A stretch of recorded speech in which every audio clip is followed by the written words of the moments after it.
بسم اللہ الرحمن الرحیم۔ السلام علیکم۔ سلطان صلاح الدین ایوبی رحمۃ اللہ علیہ اکثر اوقات ہی گشت کے لیے دور دراز جایا کرتے تھے۔ ان کا جانے کا انداز بہت نرالا تھا۔ وہ اپنا شاہی لباس زیب نہیں کرتے تھے، خود کو ایسے بیس میں ڈال لیتے تھے کہ کوئی شخص ان کو پہچان ہی نہیں پاتا تھا۔ لیکن اتفاق سے انہوں نے اس بار ایسا کچھ نہیں کیا تھا۔ وہ مصر کی جانب گئے تھے اپنے کسی نجی معاملے کی وجہ سے۔ وہاں پر ان کے ساتھ ان کی فوج کے 2 سپاہی اور ان کا خاص وزیر موجود تھا۔ یہ لوگ مصر کی گشت سے واپس محل کی جانب روانہ تھے کہ راستے میں ظہر کا وقت ہو گیا۔ سلطان صلاح الدین ایوبی رحمۃ اللہ علیہ کسی بھی صورت اپنی نماز کو نہیں چھوڑتے تھے۔ وہ ایک ایسی جگہ سے گزر رہے تھے جہاں پر بہت سی آبادیاں تھیں اور مسجد کا ہونا لازم تھا۔ وہ لوگ اپنے گھوڑے موڑ چکے تھے اور گاؤں کے اندر داخل ہو گئے تھے۔ گاؤں کے اندر آتے ہی سلطان صلاح الدین ایوبی رحمۃ اللہ علیہ نے فوراً ہی اپنے گھوڑے کو روک دیا اور نگاہیں گھما کر پورے گاؤں کا جائزہ لینے لگے۔ جبکہ ان کو ایسا کرتا دیکھ وزیر ان کے پاس آیا اور ان سے پوچھنے لگا، سلطان معظم سب خیریت ہے؟ آگے نہیں چلنا ہے کیا؟ وزیر کے لہجے میں تفتیش تھی۔ وہ مزید کہنے لگا، نماز کا وقت بھی نکل رہا ہے۔ ان کی اس بات سے سلطان صلاح الدین ایوبی رحمۃ اللہ علیہ جو چاروں جانب نگاہ گھما کر جائزہ لے رہے تھے، انہوں نے سر اس بات میں ہی لایا اور اپنے گھوڑے کی لگامیں کسی اور آگے کو بڑھ گئے۔ آگے جاتے ہی انہیں ایک بڑی مسجد مل گئی۔ وہ یقیناً گاؤں کی سب سے بڑی مسجد تھی جہاں سب لوگ ہی نماز کے لیے آتے تھے۔ سلطان صلاح الدین ایوبی رحمۃ اللہ علیہ اور ان کے وزیر اور ان کے سپاہیوں نے گھوڑوں کو مسجد کے باہر ہی باندھ دیا اور نماز پڑھنے کے لیے مسجد میں داخل ہو گئے۔ سلطان نے امامت کروائی اور ان کے ساتھ موجود تمام لوگوں نے نماز ادا کی۔ وہ لوگ نماز ادا کر کے جیسے ہی مسجد سے باہر آئے تو کافی لوگ ان کے گھوڑوں کے پاس کھڑے ہوئے تھے۔ سلطان کو دیکھتے ہی بہت سارے لوگ ان کے قریب آ گئے اور حیرت کا اظہار کرنے لگے کہ سلطان معظم ہمارے گاؤں میں کیسے؟ لوگوں کی مختلف آوازیں انہیں اپنے کانوں میں آ رہی تھی۔ وہ دھیما سا مسکرائے اور سب کو بلند آواز میں سلام کیا۔ سب لوگوں نے ان کے سلام کا جواب دیا اور خیر و عافیت پوچھ کر سلطان صلاح الدین ایوبی رحمۃ اللہ علیہ نے جانے کی اجازت چاہی۔ لیکن ان میں سے ایک نوجوان مرد جس کے چہرے پر جا بجا نیل کے نشان تھے، وہ سلطان صلاح الدین ایوبی رحمۃ اللہ علیہ کا ہاتھ تھام گیا۔ جبکہ ان کے ساتھ کھڑے ہوئے ان کے سپاہی فوراً حرکت میں آئے اور اس نوجوان کو سلطان سے دور کرنا چاہا۔ لیکن سلطان صلاح الدین ایوبی رحمۃ اللہ علیہ نے فوراً ہی اپنے سپاہیوں کو روک دیا اور اس نوجوان مرد کو دیکھتے ہوئے پوچھنے لگے، کیا ہوا ہے؟ تمہارے ساتھ سب خیریت ہے؟ ان کے لہجے میں بہت اپنائیت تھی۔ وہ نوجوان فوراً ہی سلطان کے گلے لگ گیا اور زاروں کی طار چیخ چیخ کر رونے لگا۔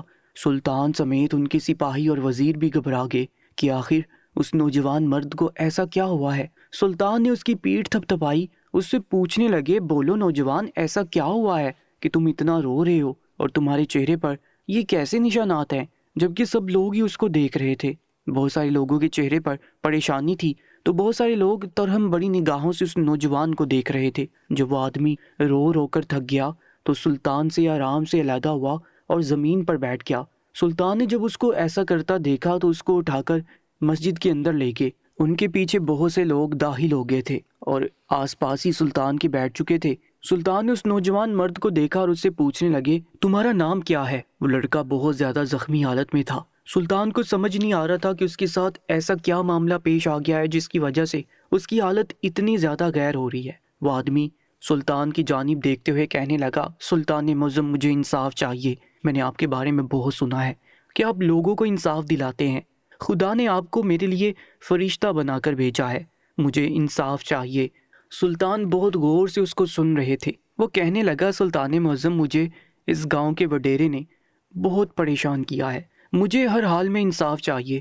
اس آدمی کی وجہ سے میں اپنا سب کچھ ہار چکا ہوں اور میرے ساتھ ساتھ بہت سے ایسے نوجوان لڑکے ہیں، وہ لوگ بھی اپنا بہت کچھ کھو چکے ہیں، لیکن صرف ڈر اور خوف کی وجہ سے کوئی بھی آپ کے پاس آ کر شکایت نہیں کرتا ہے، کیونکہ اگر وہ ایسا کرنے کی کوشش بھی کرتا ہے تو وہ وڈیرا اس کو راستے سے ہی پکڑ لیتا ہے اور اس کو ختم کر دیتا ہے۔ جبکہ سلطان صلاح الدین ایوبی رحمۃ اللہ علیہ یہ سب سن کر حیران رہ گئے تھے کہ ان کی سلطنت میں ایسا کون ظالم شخص ہے جو یہ کام کر رہا ہے۔ انہوں نے اس نوجوان لڑکے کو یقین دلایا کہ تمہیں انصاف ہر حال میں ملے گا اور اس وڈیرے کو سزا بھی لازمی ملے گی، تو مجھے سب چیزوں کے بارے میں تفصیل سے بتاؤ۔ سلطان کی بات سن کر وہ نوجوان لڑکا کہنے لگا، سلطان معظم، میری شادی کچھ ہفتوں پہلے ہی ہوئی تھی۔ میری شادی میری پسند سے ہوئی تھی۔ میں اپنی بیوی سے بہت محبت کرتا تھا۔ یہاں پر موجود ایک وڈیرا بہت پرانا ہے، اس کے باپ دادا بھی یہ کام کرتے تھے اور ان کے ہی نقش قدم پر یہ وڈیرا بھی چل رہا ہے۔ سلطان اس نوجوان لڑکے کی بات کو بغور سن رہے تھے۔ وہ کہنے لگا، سلطان معظم، اس ظالم انسان نے ایک عجیب قسم کی رسم گاؤں میں رائج کی ہوئی ہے کہ جس بھی نوجوان لڑکے کی شادی ہوگی اس کی بیوی شادی کی اگلی صبح اس کی قدم بوسی کے لیے جائے گی، لیکن اس نے صرف اور صرف قدم بوسی کا نام دیا ہوا ہے۔ وہ ظالم شخص اگلی صبح کی دلہن کے ساتھ ہم بستری کرتا ہے اور اس کا کمارا پن معلوم کرتا ہے۔ جبکہ یہ بات سن کر سلطان حیران نگاہوں سے دیکھ رہے تھے کہ انہیں ابھی تک اس چیز کے بارے میں علم کیوں نہیں ہوا۔ وہ لڑکا مزید کہنے لگا، جو میری شادی ہوئی تو میں نے انکار کر دیا کہ میں اپنی بیوی کو کسی صورت بھی کسی بھی وڈیرے کے سامنے پیش نہیں کروں گا، کیونکہ میری بیوی میری عزت ہے اور میں اپنی عزت کو کسی کے سامنے بے لباس نہیں کر سکتا۔ میرا باپ ایک مزدور انسان ہے، اس نے اپنی زندگی عزت اور احترام کے ساتھ گزار دی ہے۔ ہم لوگوں کی ایک چھوٹی سی دکان ہے، میں اور میرا بابا وہاں پر کام کر کے اپنے گھر کا چولہا جلاتے ہیں۔ میری شادی ہونے کی اگلی صبح ہی میرے ابا نے مجھے اور میری بیوی کو وڈیرے کے پاس بھیجنا چاہا تھا، لیکن میں نے فوراً ہی انکار کر دیا کہ میں کسی صورت بھی وڈیرے کے پاس نہیں جاؤں گا، کیونکہ میں اپنی بیوی کو کبھی بھی کسی غیر مرد کے سامنے بے لباس نہیں کروانا چاہتا تھا۔ لیکن یہ خبر اڑتی اڑتی وڈیرے تک پہنچ گئی تھی۔ سلطان معظم، اس وڈیرے نے میرے ساتھ بہت ظلم کیا۔ اس نے مجھے دکان سے اٹھا لیا اور ہماری پوری دکان کو توڑ پھوڑ کر کے رکھ دیا۔ وہ اتنا ظالم ہے جس کی کوئی حد نہیں ہے۔ وہ مجھے اٹھوا کر پورے گاؤں کے سامنے بے عزت کر چکا تھا۔ اپنے گھر لا کر اس نے مجھے بہت برے طریقے سے پیٹا تھا اور مجھے تاکید کی تھی کہ اگر میں نے اپنی بیوی کو اس کی قدم بوسی کے لیے نہیں بھیجا تو وہ میری بیوی کو میرے گھر کے اندر گھس کر ختم کر دے گا۔ یہ سب باتیں میرے لیے سہانے روح تھی، کیونکہ میں اپنی بیوی سے بے حد محبت کرتا ہوں۔ سلطان معظم، یہ وڈیرا صرف میرے ساتھ ہی ایسا نہیں کرتا، یہ گاؤں کے ہر اس نئے نویلے جوڑے کے ساتھ یہ ظلم کرتا ہے جن کی شادی ابھی ابھی ہوئی ہوتی ہے۔ اب لوگ تو یہاں پر شادی کرنے سے بھی گھبراتے ہیں، کیونکہ انہیں اپنی بیٹیوں اور بہوؤں کو اس وڈیرے کی قدم بوسی کے لیے بھیجنا پڑتا ہے، جس کی وجہ سے سارے جہاں میں اس خاندان کی بدنامی ہوتی ہے۔ میں نے اپنی بیوی کو اس ظالم شخص کی قدم بوسی کے لیے نہیں بھیجا تھا، کیونکہ میں نہیں چاہتا تھا کہ میری بیوی اس کے پاس جائے، لیکن اس نے اپنے کہے کے مطابق اپنے 2 آدمی میرے گھر میں بھیجے اور میری بیوی کا سر دھڑ سے الگ کر دیا گیا۔ میں چلاتا رہ گیا، میری ماں چلاتی رہ گئی، لیکن ان ظالم لوگوں نے میری ایک نہیں سنی تھی اور میری بیوی کو مار کر چلے گئے۔ میری ماں نے جب یہ منظر اپنی آنکھوں سے دیکھا تو وہ بھی اس منظر کی تاب نہ لا سکی اور وہیں پر زمین دوز ہو گئی اور خالق کے حقیقی سے جا ملی۔ میرا پورا خاندان اجڑ چکا ہے، اس وڈیرے کو میں معاف نہیں کرنا چاہتا۔ سلطان معظم، مجھے انصاف چاہیے۔ وہ نوجوان مرد ابھی بھی زاروں کی طرح روئے جا رہا تھا۔ اس کی آہو پکار پوری مسجد میں گونج رہی تھی، جبکہ سلطان صلاح الدین ایوبی رحمۃ اللہ علیہ کی رگیں غصے سے پھولی ہوئی تھی۔ وزیر اور ان کے سپاہی سلطان کا چہرہ ہی دیکھ رہے تھے، جس پر غصے کی علامت واضح طور پر تھی۔ وہ یکدم ہی گھبرا کر بولے، وزیر، مجھے اس وڈیرے کا سر دھڑ سے الگ چاہیے، یہ انسان کسی صورت نہیں بچنا چاہیے۔ یہ بات سن کر وزیر چند پل کے لیے خاموش ہو گیا۔ اس نے سلطان صلاح الدین ایوبی رحمۃ اللہ علیہ کے اس حکم کے جواب میں کچھ نہیں کہا تھا، اور یہی چیز سلطان کو ٹھٹکنے پر مجبور کر چکی تھی۔ انہوں نے سر گھما کر وزیر کی جانب دیکھا اور ان سے پوچھنے لگے، میں نے کوئی حکم دیا ہے، اس لیے فوراً ہی اس کی تعمیل کی جائے۔ وزیر کہنے لگا، سلطان معظم، آپ کا حکم سر آنکھوں پر، ہم آپ کے قدموں میں چند سیکنڈ میں ہی اس وڈیرے کا سر رکھ دیں گے، لیکن شریعت نے کچھ اصول و قواعد بنائے ہیں۔ ہم لوگ اس وڈیرے کے پاس جا کر یہ بات کریں گے کہ تم گاؤں کے لوگوں کے ساتھ یہ ظلم کرتے ہو، ان کو ختم کر دیتے ہو، ان کی بیویوں کے ساتھ زناکاری کرتے ہو، تو وہ وڈیرا ہماری بات پر کبھی یقین نہیں کرے گا۔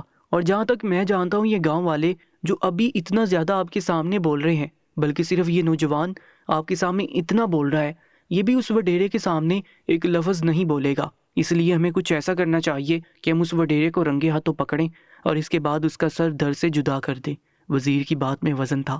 سلطان صلاح الدین ایوبی رحمۃ اللہ علیہ کو بھی اس کی بات سمجھ آئی۔ وہ سر اس بات میں ہلاتے ہوئے کہنے لگے، وزیر ٹھیک بول رہا ہے، مجھے اتنی جلد بازی نہیں کرنی چاہیے، کیونکہ واقعی تم سب لوگ بزدل ہو جو ابھی تک اس ظالم وڈیرے کا ظلم سہتے آ رہے ہو۔ تم سب کو چاہیے تھا کہ میرے پاس بہت پہلے ہی آ جاتے، لیکن تم میں سے کسی ایک نے بھی ایسا نہیں کیا۔ اس لیے میں نے ایک ترکیب سوچی ہے، ہم لوگ اب اس پر ہی عمل کریں گے۔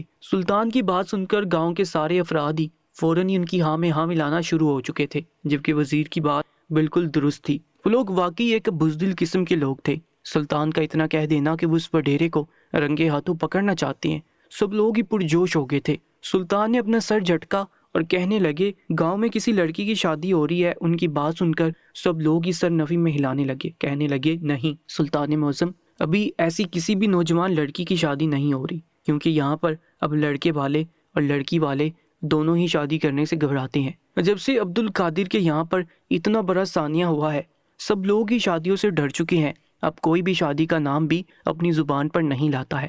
سلطان صلاح الدین ایوبی رحمۃ اللہ علیہ کو بے حد دکھ ہو رہا تھا۔ انہوں نے سوچا بھی نہیں تھا کہ ان کی سلطنت میں ایسے ظالم لوگ بھی موجود ہیں۔ انہوں نے فوراً ہی وزیر کو حکم دیا کہ محل سے ایک کنیز کو بلایا جائے اور پورے گاؤں میں یہ بات پھیلا دی جائے کہ میں کسی سے شادی کر رہا ہوں، یعنی گاؤں کے اندر ایک نوجوان لڑکا شادی کر رہا ہے۔ ان کی بات پر فوراً عمل ہوا تھا اور وڈیرے تک یہ بات پہنچا دی گئی تھی کہ ایک نوجوان جو مسجد کے پچھلے حصے کی جانب رہتا ہے وہ شادی کر رہا ہے اور اس کی دلہن بے حد حسین ہے۔ یہ بات سننی تھی کہ اس ظالم وڈیرے کی رال ٹپکنے لگی اور اس نے فوراً ہی اپنے بندوں کو بول دیا کہ جیسے ہی شادی ہو اگلی صبح دلہن کو میرے پاس قدم بوسی کے لیے لے آیا جائے، اگر وہ انکار کرے تو اسی وقت ختم کر دینا۔ اس انسان میں بالکل بھی احساس نہیں تھا کہ وہ کسی زندہ شخص کو مارنے کی بات کر رہا ہے، اس لیے یہ سب چیزیں بالکل بے معنی تھی۔ سلطان صلاح الدین ایوبی رحمۃ اللہ علیہ تک جب یہ بات پہنچ گئی تھی، انہوں نے غصے سے اپنی مٹھیاں بھینچ لی تھی، لیکن وہ ابھی ایسا کچھ نہیں کرنا چاہتے تھے جس کی وجہ سے سارا بنا بنایا منصوبہ بگڑ جائے۔ اگلے روز ہی شادی دھوم دھام سے کی گئی، جس کے اندر نکاح اور رخصتی جھوٹی تھی۔ اگلی صبح ہی ان کی دلہن کو لینے کے لیے کچھ لوگ آ گئے تھے کہ وڈیرے سائیں کے پاس دلہن کو قدم بوسی کے لیے لے جانا ہے۔ سلطان صلاح الدین ایوبی رحمۃ اللہ علیہ اپنا بیس بدل چکے تھے، وہ ایک ایسے انسان بن گئے تھے جس کو پہچاننا ناممکن تھا۔ سلطان صلاح الدین ایوبی رحمۃ اللہ علیہ نے ان دو آدمیوں کی جانب دیکھا اور کہنے لگے میں اپنی بیوی کے ساتھ خود وڈیرے سائیں کے پاس آنا چاہتا ہوں اور ان کی قدم بوسی کرنا چاہتا ہوں، اس لیے تم لوگ لوٹ جاؤ، ہم لوگ دوپہر تک آ جائیں گے۔ یہ بات سن کر ان دونوں آدمیوں کے چہرے پر حیرت ابھری اور وہ سر ہاں میں ہلا کر لوٹ گئے۔ انہوں نے فوراً آتے ساتھ ہی وڈیرے کو یہ بات بتائی تھی، جبکہ وڈیرا یہ بات سن کر خوشی سے جھوم اٹھا تھا کہ اس کی دہشت پورے گاؤں میں قائم ہے۔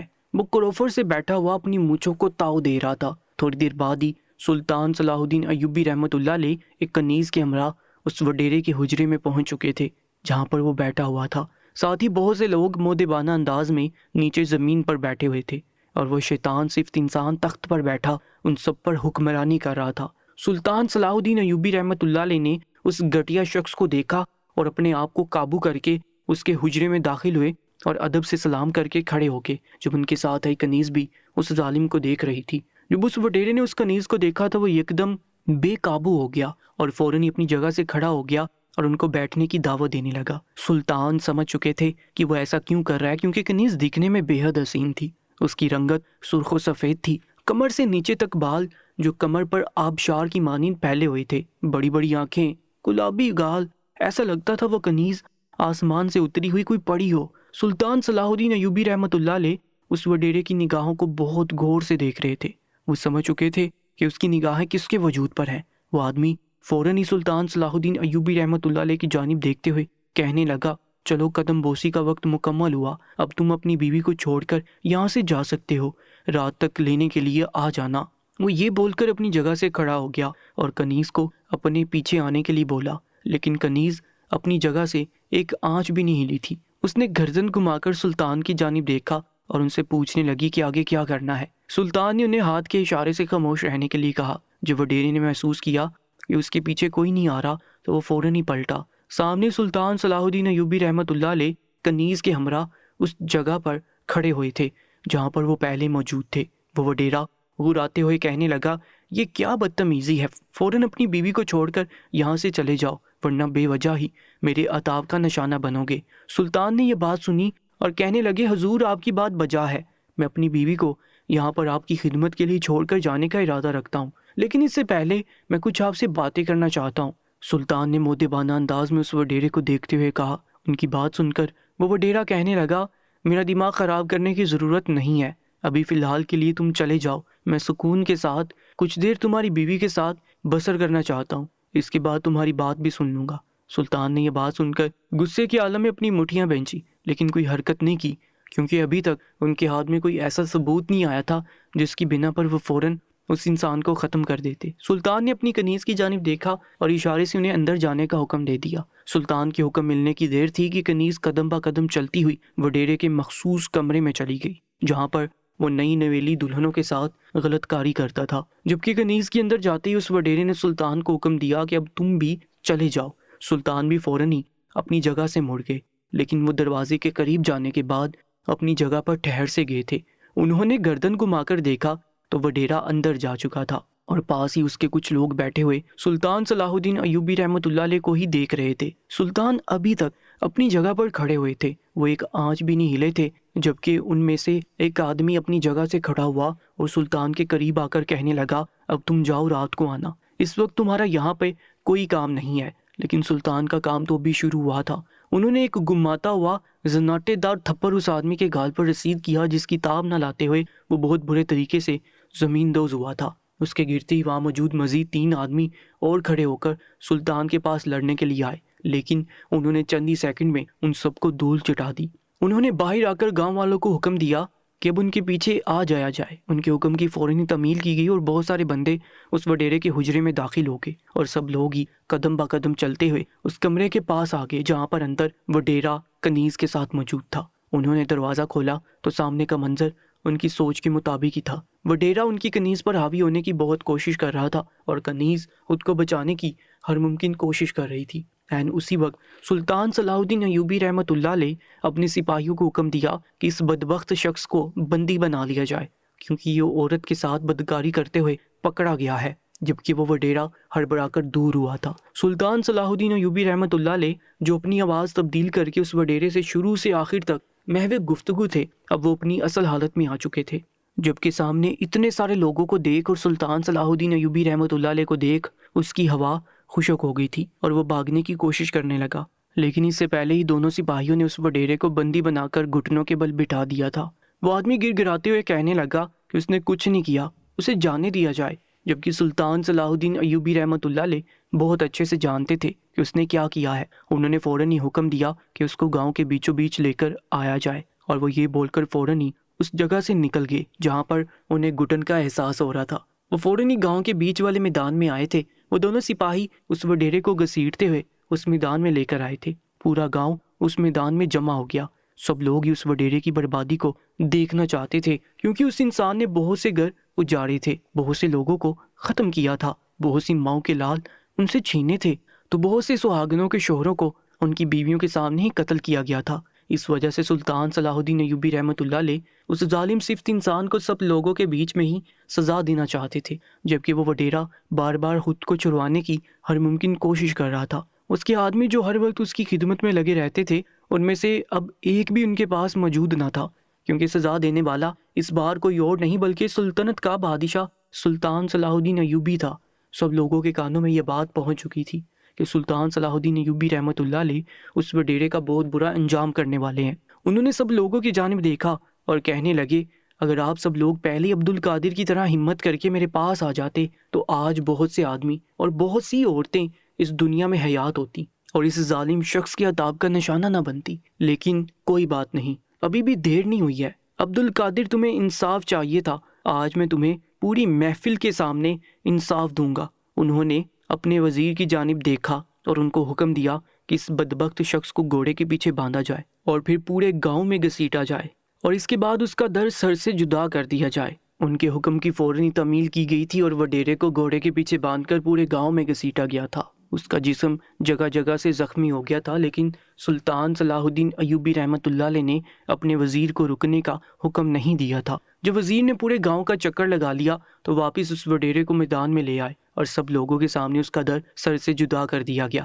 وڈیرے کی ساری جائیداد سلطان نے ان گھر والوں کو دے دی تھی جس کے خاندان کے لوگوں کو اس وڈیرے نے ختم کیا تھا۔ اس واقعے سے یہ بات ثابت ہوتی ہے، جو لوگ خود کو اس دنیا میں خدا بنائے بیٹھے ہیں، ایک دن ان سب کا خاتمہ ہونا ہی ہے۔